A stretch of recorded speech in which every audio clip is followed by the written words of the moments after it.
everyone. Good morning, YB. Thank you for joining us in this session today. Morning. And thank you, YB. Thank you for appearing here. So today we are going to have a not super deep dive because it's only an hour session. So we're going to have some form of deep dive into Penang and Kedah water dispute. And this interview is going live on Facebook page of Forum I Malaysia. Forum I Malaysia is the organizer for this program, together with FOMCA and WeCam. So if any of you want to know more about Forum I Malaysia, FOMCA, WeCam, what the work that they are doing, please check out on their website or their Facebook page. We're going to take in a question and answers from the participants via Zoom as well as Facebook chat. So on Facebook, please tag, share, and like so that more people can benefit from this conversation. And today, we are very grateful to have YB Professor Dr. Ramasamy, Deputy Chief Minister 2 of Penang. He's a former Member of Parliament and currently is the Assemblyman. And he had a long-standing career in academic before he joined politics, teaching political science in UKM locally and also in a couple of other countries internationally. And at present, he's also the director for Penang PBAPP, so the Penang Water Board. So thank you very much, YB, for joining us today. Thank you. So YB, before we go into the conversation about what is happening right now, I think first and foremost, what we would like to know is, from my search, what I found out, I can find article as early as 2002 when there's some form of dispute or disagreement between Penang and Kedah. So would like to know, because you have been there for the longest time, so you must have wealth of historical information, when this dispute actually started and why. Thank you, Anita, right? Anita. And yeah, okay, I came to Penang in 2008. In other words, I was elected in 2008, both in the parliamentary constituency and the Perai state constituency. So in fact, I've been in Penang for the last 13 years or so. And the last 13 years, I'm also the director of the Penang Water Corporation, PBAPP.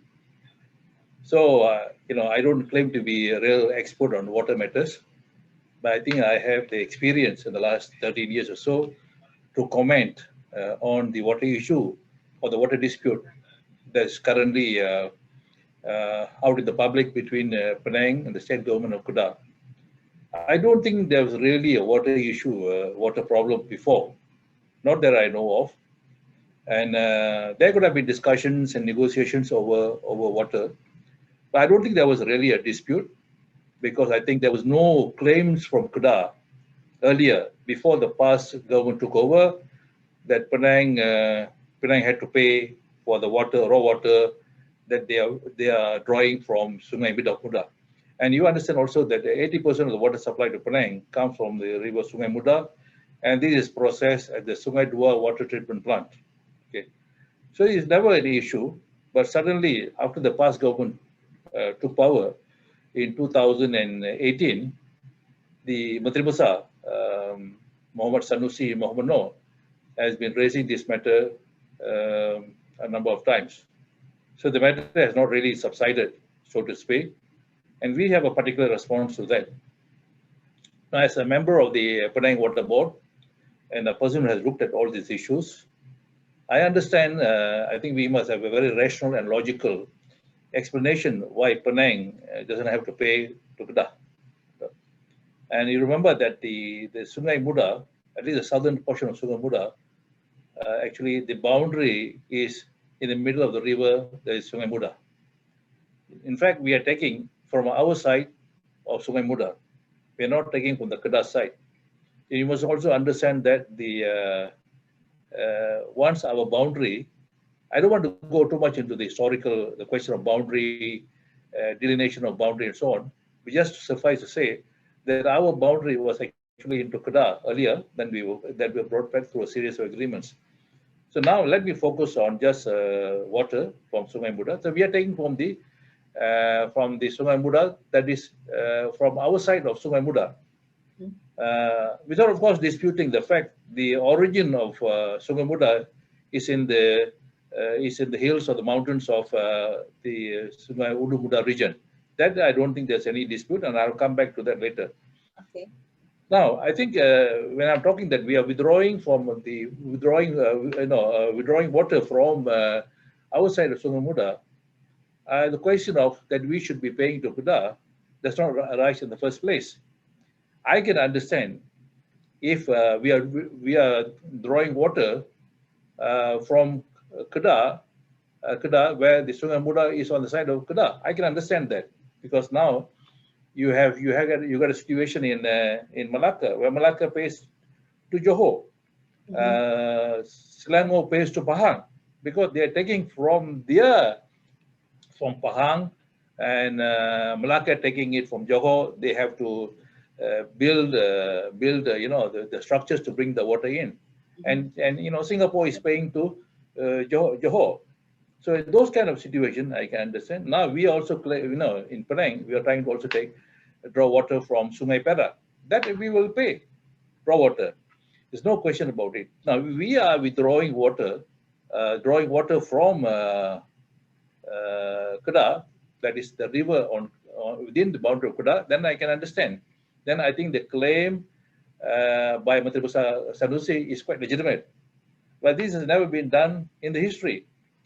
I think there was never a dispute. But suddenly, in the past government took over, and the Menteri Besar is coming up with the idea that Penang should pay for the raw water they withdraw from, sorry, I'm using the word draw from Sungai Muda. So our question is, what should we pay? I mean, there must be some rationality or logic why we are drawing water. Why should we pay? So we are saying basically we don't have to pay. I mean, you can't simply go on with the rhetoric. If you don't pay, then I think you might have to face muddy water from Kedah. That means after the state government builds 14 storage tanks along the side of Sungai Muda, then you may not get the water. You might get muddy water and so on. And one time, I think the Menteri Besar was even talking about diverting the water from to the Kedah side. And all these things are going on. And then he said, and even the present minister for the Ministry for Environment and Water said, oh yeah, Penang should consider. And I think the minister doesn't even know why Penang has to pay in the first place. But I'll come back to the issue of water conservation, the need to actually to rehabilitate, what I call it, the Ulu Muda region, and the need for a joint authority. I'll come later as we move along if I have time. Okay. So the question is, why do we have to pay? Yeah, I think definitely we are hoping part of this program we're going to hopefully we will have a session with Kedah as well. Yeah.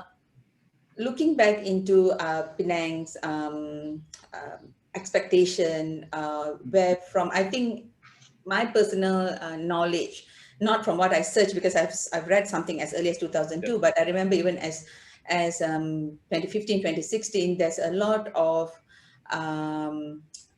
statements or argument presented by Penang asking Kedah not to house the natural resources in these Ulu Muda catchment because it does affect the quantity and quality of water that Penang gets. So there was certain expectation PBAPP at least had on Kedah, how they manage that catchment to protect Penang water supply. Right? I think you're right, Anita. I think this is actually a primary concern, and this is actually voiced by the Penang Water Corporation. That even though we might argue and debate about who is to whether Penang has to pay or not, I think our primary concern is basically to safeguard the water catchment area, where I think Sungai Muda gets the bulk of the water. That is, so I think in just a few weeks back, I think even the Chief Minister of Penang has proposed the idea of a common authority. You must remember that Kedah also supplies water to Perlis and Penang and to Kedah. So I think we were talking about a common water authority for Sungai Muda area.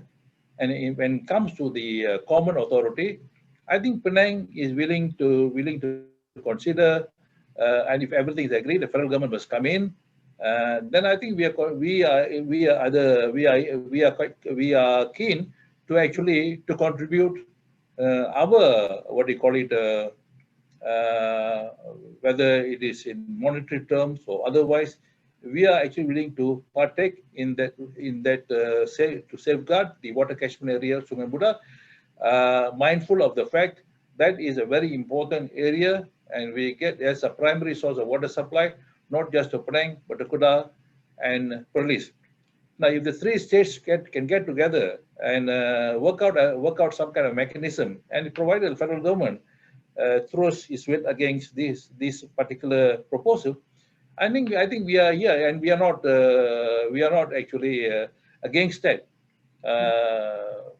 But then I think there must be some. I think the initiative has to be taken by the federal government on this matter, no? And they have not. They have made some statement here and there, but nothing concrete has resulted actually. Maybe this is something that I'm trying to rationalize. Penang and Kedah have been neighbors forever, Yeah. but unable to find commonalities, and now you want a third actor to come in. How do you think a third actor coming in as a federal government, playing the referee or the judge, can solve the problem that neighbors can't solve? No, you must understand. Today, federal government is a big role in terms of managing water, especially among states. So it's not that you're bringing an alien, a third actor into it.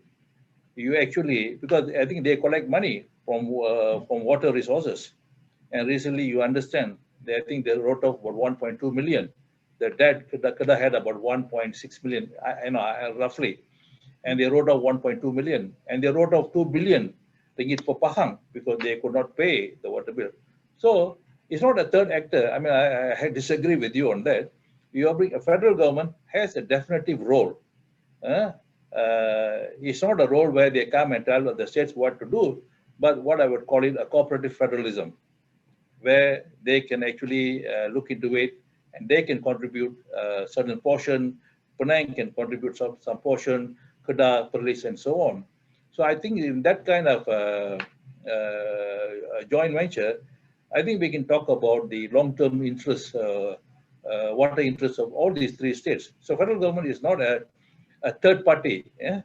I think we don't have the kind of federalism where water resources are completely, yes, water resources to some extent is managed by state and something is a state, but the federal government is a definitive role, and that's why we have the environment and water ministry, because they collect taxes, and so I think this is why I feel that something could be possibly worked out in the near future, where I think the protection of the water resources, the water catchment area of Ulu Muda is very, very important.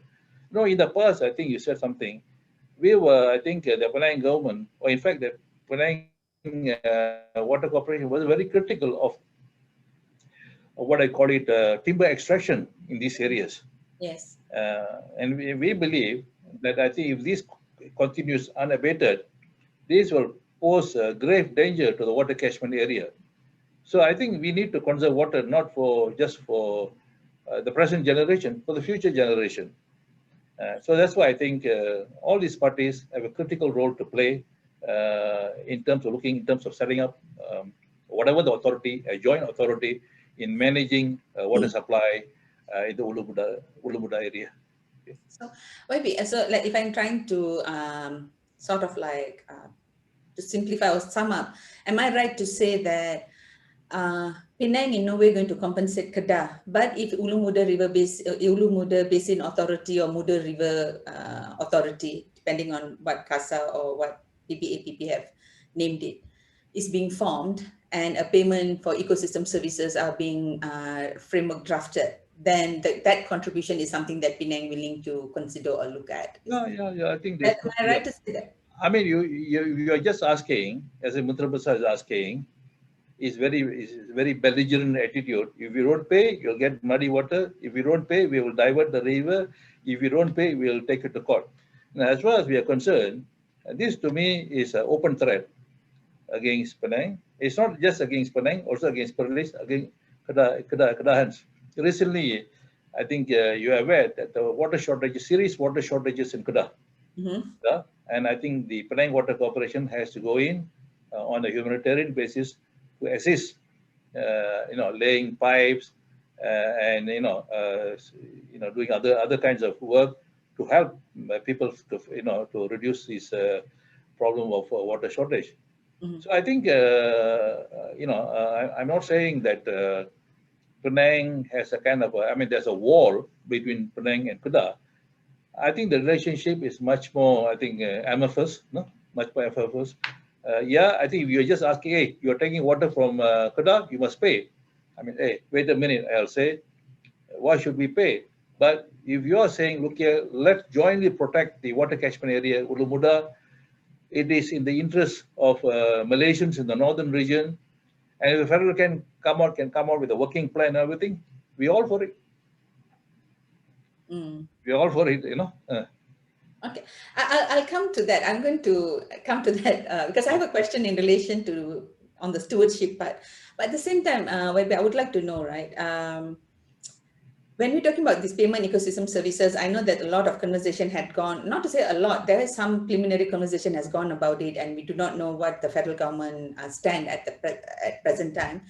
But I do believe that uh, after the federal government, Penang will be the bigger contributor compared to Kedah because the beneficiaries, the industries seems to be, if I just look at numbers that has been published, public numbers, right? Penang has 22% lesser population than Penang, but has 11% higher water consumption. And when I look at Penang, the greater water consumption comes from the industry side rather than domestic side. So likely Penang will be contributing more. So that is something that is, would that concern for Penang? If an equitable formula could be worked out, and Penang has to say pay more in terms of not just in terms of the population, but in terms of the consumption of water, I think we are willing to consider. Yeah? I don't think that's the issue at the moment at all. Yeah. Okay. That is a very I guess it's a fantastic way to start the Monday, YB, because it's like there's a commonality. It's just that how the matter is approached rather than threat, but it's the diplomatic discussion table. So I think that's something amazing to hear on a Monday morning, especially. Well, I want to know, YB, why Penang had allowed such dependency, 80% water supply coming from one source. What are the plans to become more independent? Because not to say, I'm very confident the way Malaysia had worked, somehow we will find an amicable solution. But at the same time, I think it is important for Penang, being such highly urbanized, industrialized state, to Yeah. become more independent. What are the plans to become more independent Punita, than I one think, source? Punita, I think thanks for asking the question. Certainly, this is in the mind of the Penang state government as well as the Penang Water Corporation, the alternative source of water supply. And we fully realize that 80% of the water comes from Sungai Muda. Now, the question is, how long are we going to depend on Sungai Muda? Mhm. Now, I think this dependence has been historical. Sungai Muda existed long before even the country, Kedah, the portion of territory, Kedah was his given name, Penang was given its name. Mhm. Sungai Muda has been there time immemorial. Mhm. The question now is, Penang is getting 80% of the water supply from Sungai Muda. And so we are actually seriously considering looking for alternative source of water supply. We are looking at the rivers in, say, in Penang, Praia River, for instance. Mhm. And then we also looking in terms of getting water from Sungai Perai. I think there have been some very low level or they call it very preliminary discussions with the Perak state Mhm. in terms of getting water supply from the Sungai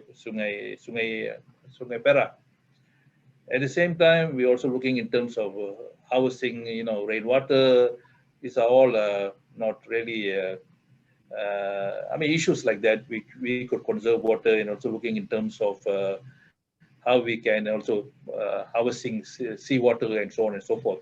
Harvesting seawater is a very expensive thing, but these are some things that we're thinking and we're actually acting on. It's not that we are not doing anything. We are actually exploring the various options Sometimes is financially is forbidding. But we are serious about the drawing water from Sungai Perak, and we are actually looking at raw water, not treated water, but treated water is very expensive. But all this will depend on the support we get from Perak state government, and as well as actually the blessing from the federal government. So you can't do all these things without the support from the federal government. So anyway, I think when it comes to this is nothing political. This is about ensuring adequate water supply for people in Penang, people in Kedah, and people in Perlis. I'm talking about the northern states. NCI is also assisting us on this, the Northern Corridor Industrial Authority assisting on this. So actually we are doing something, and I think we are not terribly concerned about the statements been made by the Menteri Besar and everything. I think there is perhaps a political angle to those statements, but we are actually concerned about the future water supply. And you know what happened in the water shortage. I think particularly this was very conspicuous in Selangor when industries could not just function without water. And Selangor lost, I don't know how many billions due to the lack of water. And we, Penang, were able to conserve water, and there's no water shortage in Penang. So I think we take a great pride saying that, under even difficult circumstances, Penang has maintained the water supply to the consumers, ordinary people, as well as to industries. So maybe I'm thinking of it's good to hear that you're finding alternative surface water source and then talking about rainwater harvesting and whatnot.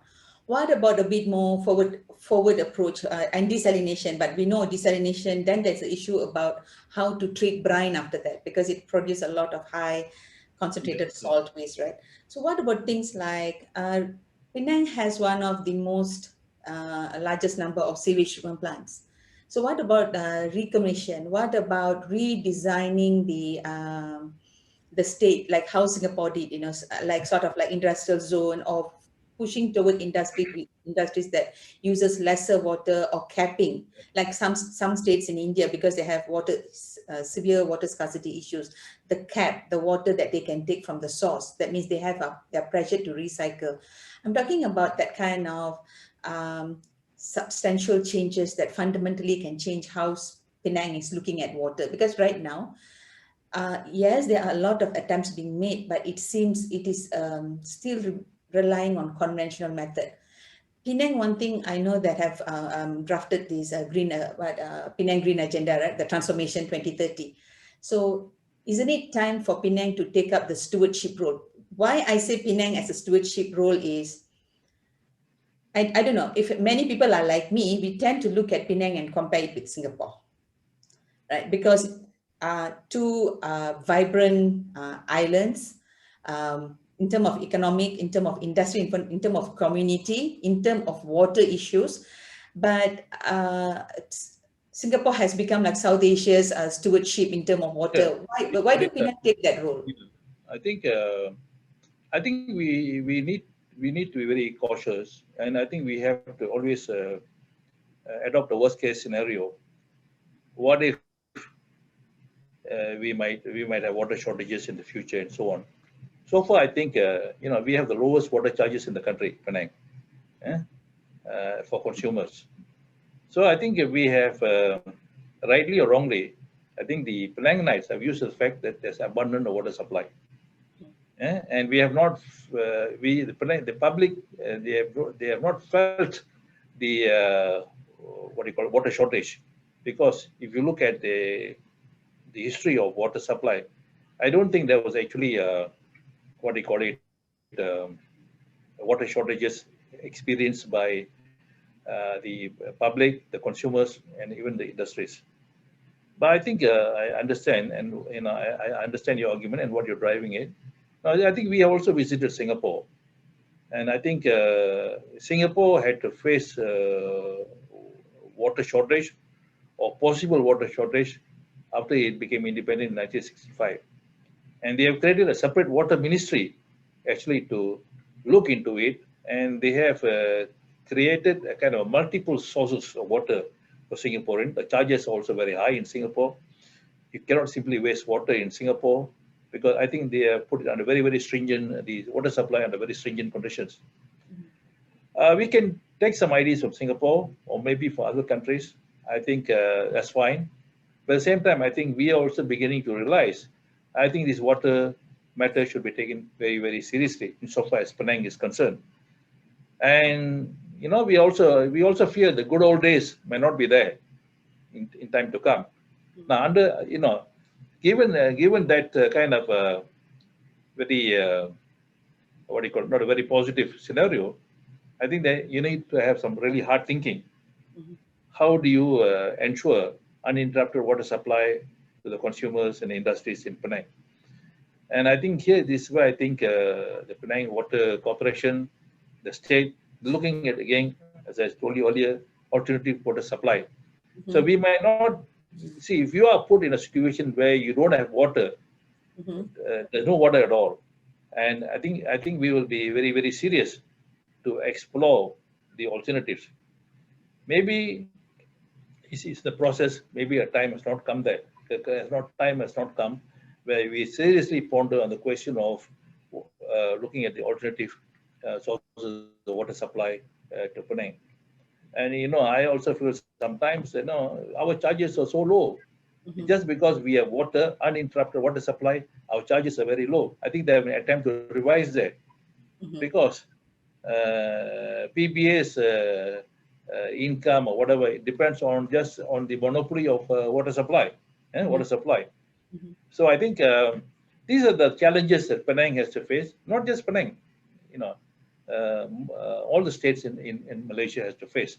So this is something very, very critical and significant. And I think we, even though there's what I call it adequate water supply at the moment, but we are seriously concerned about it. Okay. Maybe let us take, there's a question. Not sure. James said there are talks on proposed water consortium. Will these solve transboundary issues and other challenges? I'm not sure if you heard about this water consortium. I'm sorry, I'm not aware of this, but there's a question. I'm not sure what is this water consortium.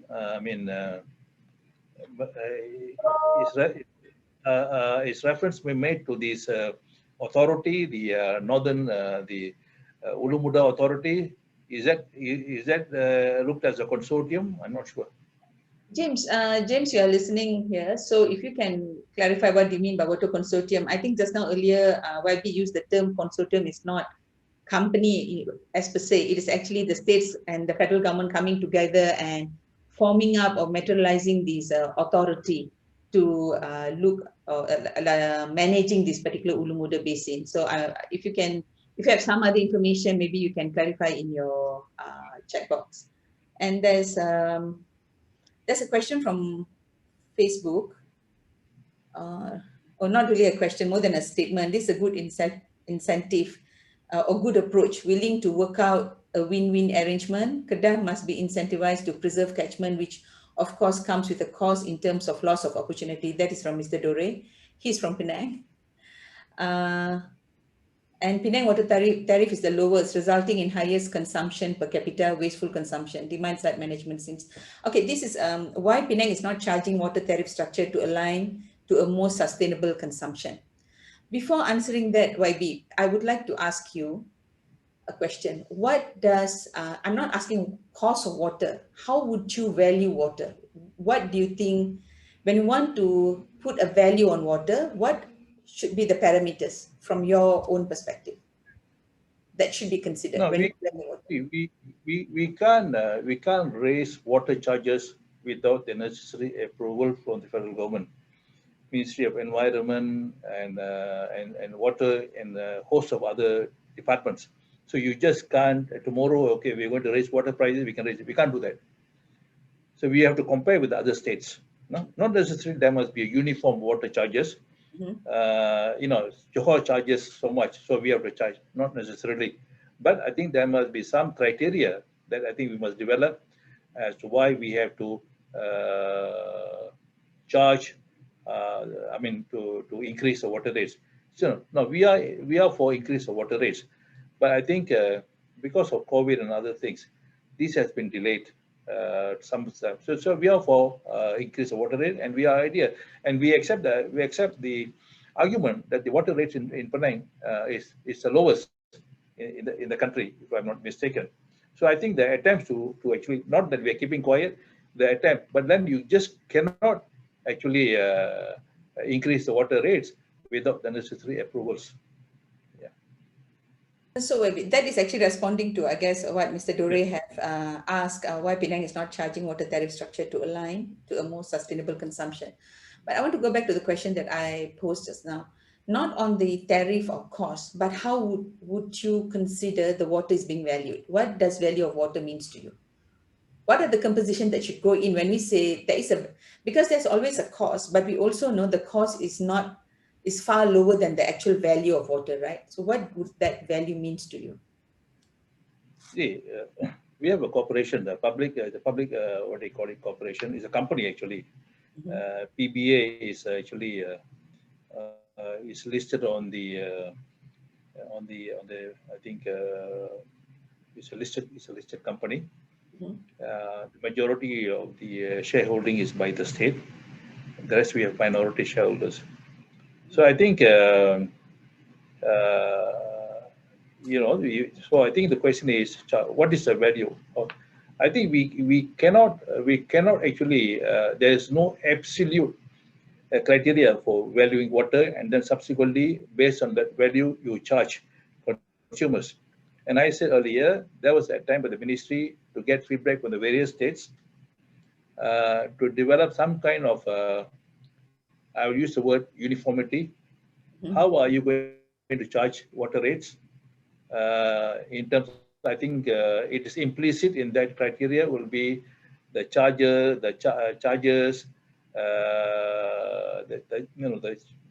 what do you call it, the capital investment charges that I think companies like PBA put in, and the amount of profit. In fact, water supply to the consumers. So we have different category. Uh, roughly speaking, those in the lower income category, they get water subsidized. You know that or not? Uh, so if you have certain income, and then the water is subsidized. And so I don't have the details with me at the moment. Yes. Maybe this could be shared at some other time. So I think there's no absolute criteria. It's always based on a relative basis, based on the history. What have you been charging? I mean, just for instance, we have been say let's say we are charging the consumer so much. Then suddenly we realize Selangor is charging more, so we cannot just go to the Selangor standard.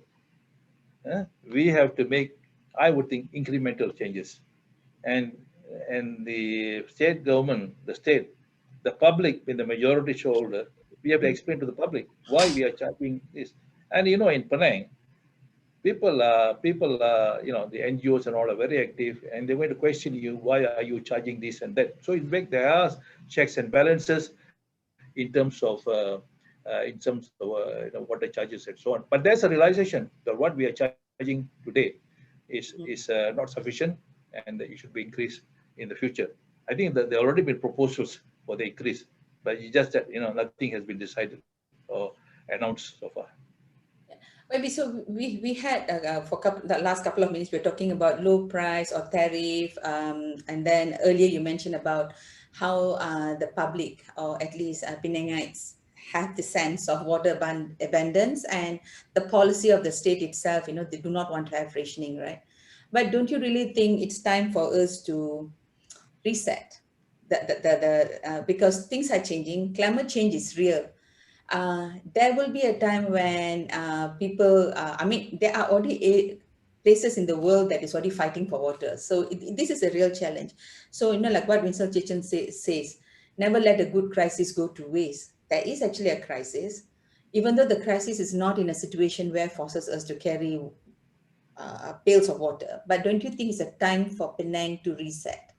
And then change the fundamental, change the urban planning concepts, creation of sponge cities, like really significant reset. I mean, this is an opportunity as well, right? To bring. Rita, I think although you may take a kind of a superficial pride, there's been no water rationing in Penang, but I think I want to impress upon you that we are very, very serious about water. We know, we might not have the good times ahead. Now, to anticipate, we know that the climate change is there, and so I think we realize, not that we don't realize, that something ought to be done. Mm-hmm. And this is why I think we put our primary focus right now, at least, to take care of the Ulu Buddha region, the common source of water supply. Mm-hmm. And we are serious about drawing water from Sungai Perak. So I think the negotiation is going on. We are serious about, maybe water from Perai River. That's where my constituency is, It's because I think there's a possible you can take water from that. There's some things have to be done. And we also serious, not those so serious about desalinization because of the cost involved and so on. So all this, the thought process is actually taking shape. The question is, when are these things going to be implemented? But I can tell you that we are very serious about drawing water from Sungai Perak. And then we will set up the water treatment plant, maybe in Penang, uh, to supply the consumers. So it's not that we are laid back and we think times are good, it'll be good forever. I don't think that is the thinking within the state government or within the Penang Water Corporation. So I think to say that Wait, we are not thinking along those lines, it's not correct. We are thinking maybe we might maybe this is not something that you can implement overnight. Is a process, and you should actually, get it's not. approvals and consents and so on. But it's not the state or PPAPP. That is very clear. What are the state Yeah. are doing and the PPAPP is doing?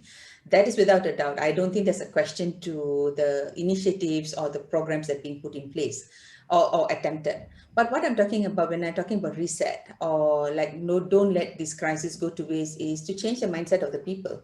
Because if I look at the numbers based on published numbers, right? Penang have put up a lot of initiatives to reduce water consumption, a lot of campaigns, but it's not working. We see in 2017 is 276 liters per capita per day, 2018 is 278, 2019 is 281.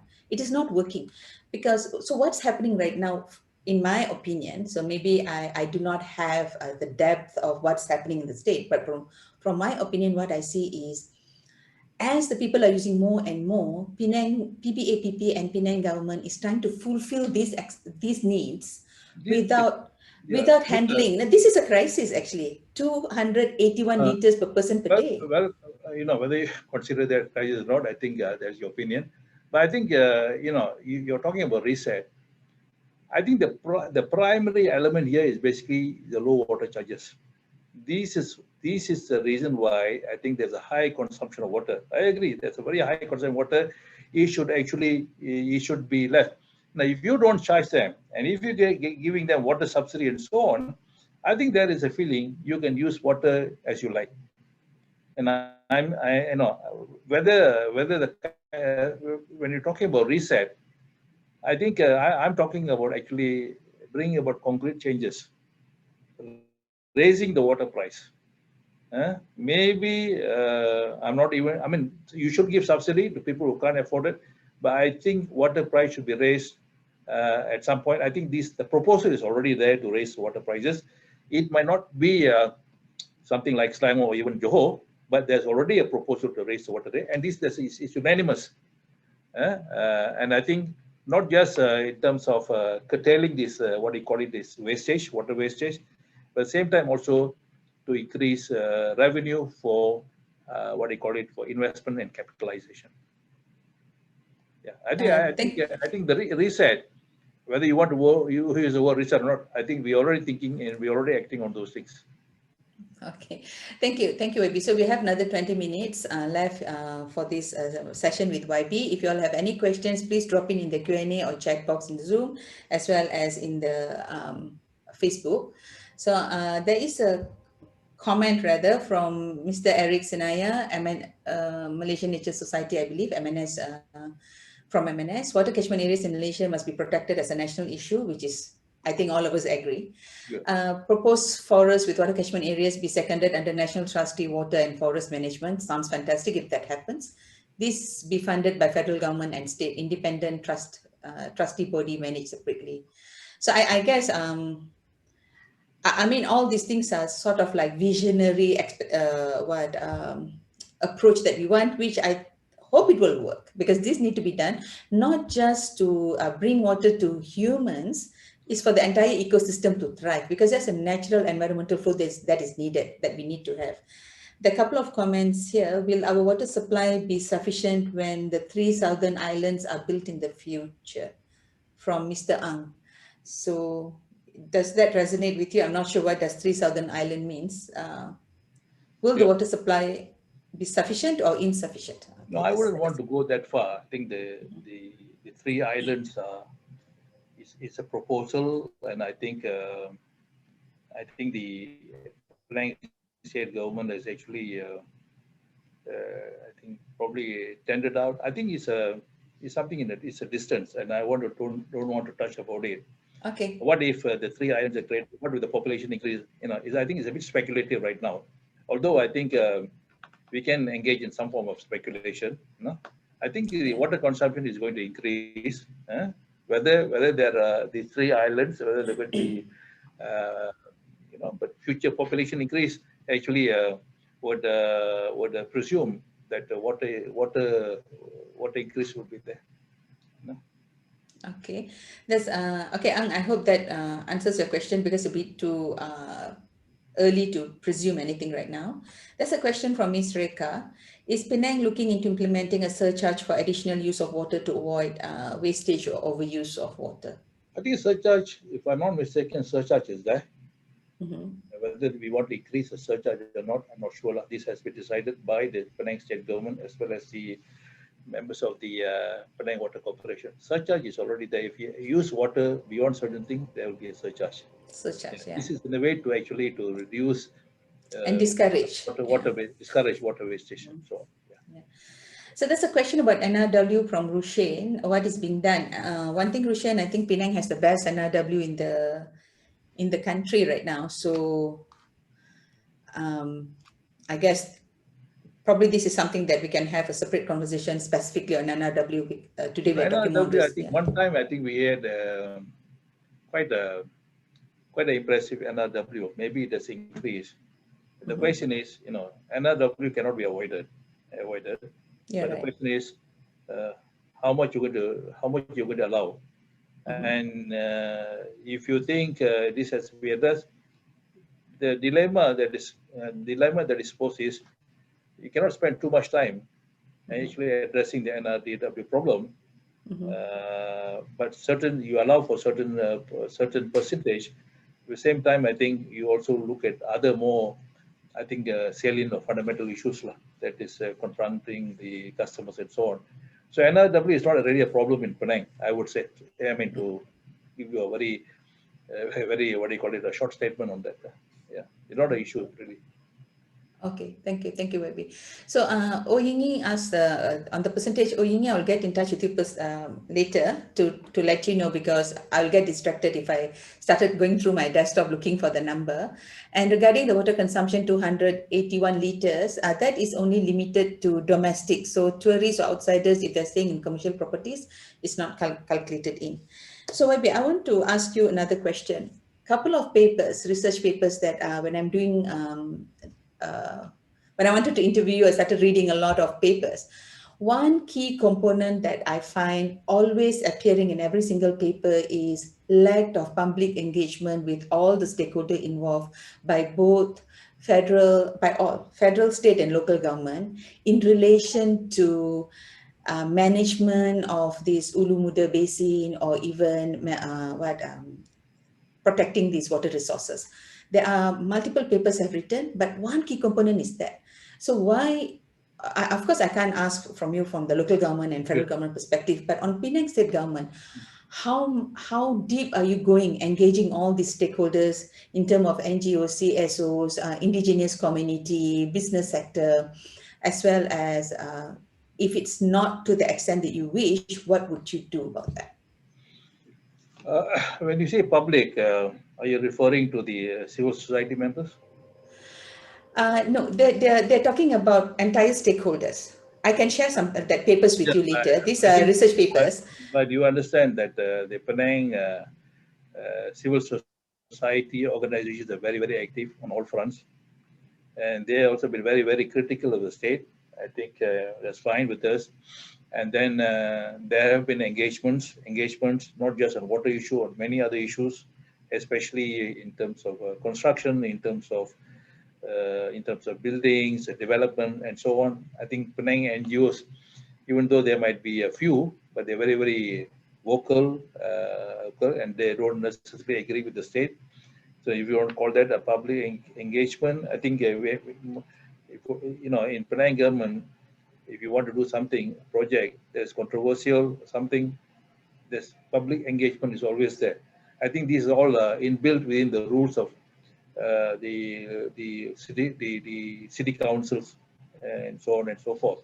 Mm-hmm. So I think when coming to the water issue, public engagement, say we have engagement with the minority shareholders every AGM, the Mm-hmm. Penang Public Corporation AGM, we have an engagement with the minority shareholders and so on. So I think I'm not sure. I think there's a word that is often used, public engagement, but I'm just trying to give you some idea. I don't think the Penang state government completely cuts off the public, completely cuts off input in terms of improving services. Does it influence, Which Swabi? Does it influence state's decision? they do, not exactly in a direct manner, maybe, no?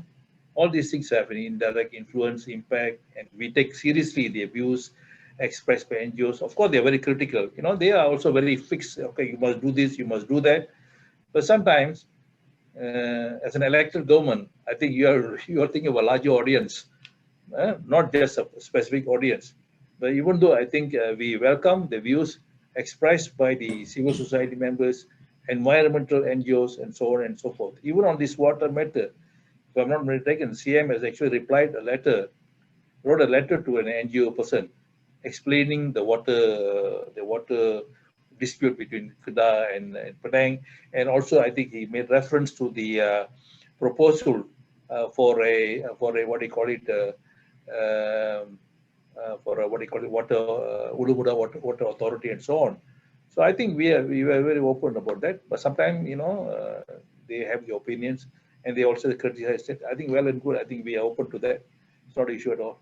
We don't expect, you don't expect the state to agree to everything suggested by the NGOs.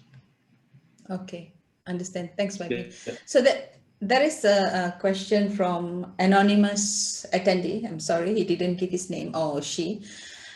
Professor mentioned the proposal to transfer water from Sungai Perak. Can you please deliberate on the project progress and the stand of Penang in relation to the project in terms of getting either raw water or treated water, since you say water treatment plant will be in? Maybe this question is very specific. You do not want to respond, please say so. So I'm just reading the question for you. Will the auction No, no, impact water price in Penang? I have no problem in actually answering. That's an important question, but I don't have the enough details because this is the very, very preliminary stage, at the Okay. beginning stage. Yeah, so I can't go into details because I don't have the details. Okay. But we are very serious about drawing water from Sungai Perak. I think there was the first round of discussion with the state, and the Perak state, and they have to consult the stakeholders over there, and then I think we move from say A to B, B to C, and so on. Okay. So do Penang have a plan to barrage rivers and gazette all the river basin as primary water catchment zone like Singapore, rather than depending on, that means making the entire state as a water We, catchment? we, we have gazetted all the forests in Penang, and in number of areas have been gazetted as water catchment areas.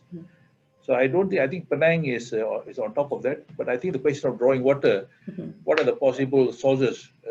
Rivers, we have rivers. I'm not sure that we have the lakes. So I think then we're looking into desalination. Then we're also looking in terms of other possibilities of keeping what do you call it, keeping water, Mm. rainwater harvesting, and so on and so forth. Okay, I think there's another one from here in Zoom is Jamal Jamaluddin. I think he resonate, but he actually put the impact of Penang water industries. If Penang industries get affected by water scarcity, likelihood the Northern Corridor economic will, as a whole, will be affected. So it will be a spillover impact. So I think definitely we agree on that. So he is in Yeah. favor of the raising of the water price because it's inevitable. But most important things are to statistically explain to people, because probably those in Penang, unlike us in Kedah, are yet to face 5 days water cut. So I'm from Selangor, maybe. So we did face multiple water cuts last year. So thank God this year haven't started. So yeah, I guess probably one of the comparison Penang can always draw is if something is not done, so they will Sure, have similar sure, issues like us, sure. right? So Jamal, I think that is I mean, I think all of us are agreeing on that. So I'll just take one more question before we end the session, maybe. Based on current water resources and usage statistic in Penang, can you tell us which year Penang will face water shortage if no new resources are found? I mean, Actually, there are some predictions mhm, by the Penang Water Corporation. That, they have given some specific time period, but I don't have the details with me. It's not mhm, that there's no prediction. How accurate these predictions are, mhm, I'm not sure. I think now mhm. we have abundance of rainfall. All the Yes, dams are full to the full. brim. Mhm, So I think we have about three, one, two, three dams, and mhm, so I think right now with this kind of heavy rainfall and so occasional floods here and there, I think we do I remember every exco meeting, especially during water shortage, when mhm, the water is actually drawn from the dams and they get lower and lower. So we get these reports in every exco meeting just mhm. to check whether whether whether we're going to face any major challenges if there's going to be a shortage of water. But right now, I think it looks fine. But I think not that we should not be thinking ahead in the future. Okay, thank you. Thank you very much, YB. So I do hope that if it's not too much, let's say like Penang, PBAPP or the state actually share what are the, I mean, not today, I mean, like make it public.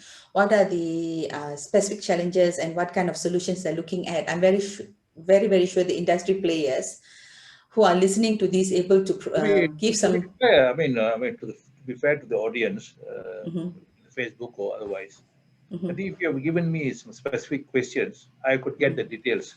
mhm. As they say, the devil is in the details.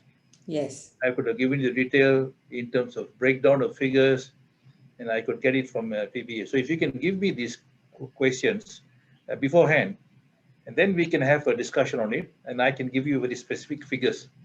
sure. Then the audience can judge whether to accept it or not. But I can give you Okay. these figures, and these figures are available. So Mhm. I right now I don't want to plug from my head. Just Yeah, sure. Understand, maybe. So I think what we can do is I will work with the organizer. We will still send these questions to you, some of the more specific ones, which also have been posted by the attendees, and then we will post it on Forum IA's sure, sure. page. And maybe any last words before we end the session? No, I really don't have any last words, but thank you for actually. Maybe not a last word, but interim word, because I know further conversation will happen on this Penang Kedah. To us, I think water is a very very serious matter that it cannot be just left to a few people. I think there must be a consensus and how we're going to deal with water in the future. So I think in Penang, I think that's the reason why I engaged in a debate with a few, especially the Mundra Besar, on these water, what do you call it, the water, water payment and so on and so forth. But to me, that is not very important. What is important is whether we can do something in terms of safeguarding the Ulu Buddha region, the water catchment area. And I'm against any form of tree felling there. I think I suspect there's some interest to extract timber and so on and so forth. But that would be devastating for the water catchment area. So I think this is where I think we are agreeable to that, and I hope I think this matter of this kind of dispute will be left behind in the larger interest of the populations of Perlis, Kedah, and Penang. Okay, thank you very much, YB. So with that, we come to an end for this session. I would like to record my appreciation and acknowledgement to few people who have supported me and also given me some guidance in getting more information regarding this particular challenge, which is who are Professor Dr. Zaki, Professor Dr. Maketa, Professor Dr. Chan, Dr. Firdaus, Datuk Teo Yen Hua, Datuk Lutugi, Mrs. Sujata from Spain, Dr. Chintu from CASA, and Ms. Vinakshi. Thank you very much for all your support. Professor YB, thank you Lisa. very much for joining us and having this conversation. Thank you. Thank you. Okay.